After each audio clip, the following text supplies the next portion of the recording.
আমার কাছে দোয়া করো। কে দোয়া শুকাইছে? মা বাপের জন্য আমার কাছে দোয়া করো। আল্লাহ তাআলা বলেছেন, ওয়াকাদা রাব্বুকা আল্লা তা'বুদু ইল্লা ইয়াহু ওয়া বিল ওয়ালিদাইনি ইহসানা।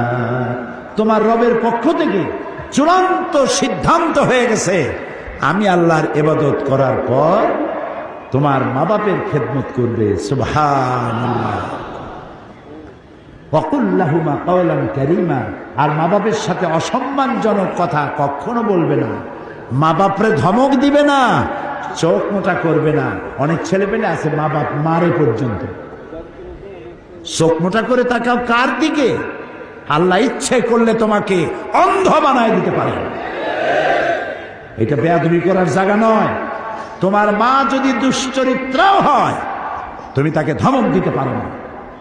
তোমার মা যদি মুশরিক হয়, কাফের হয়, তাও তুমি তাকে ধমক দিতে পারবে না। মায়ের মতো আদর করতে হবে, যত্ন করতে হবে, তার সেবা করতে হবে, তার কাছে দোয়া চাইতে হবে।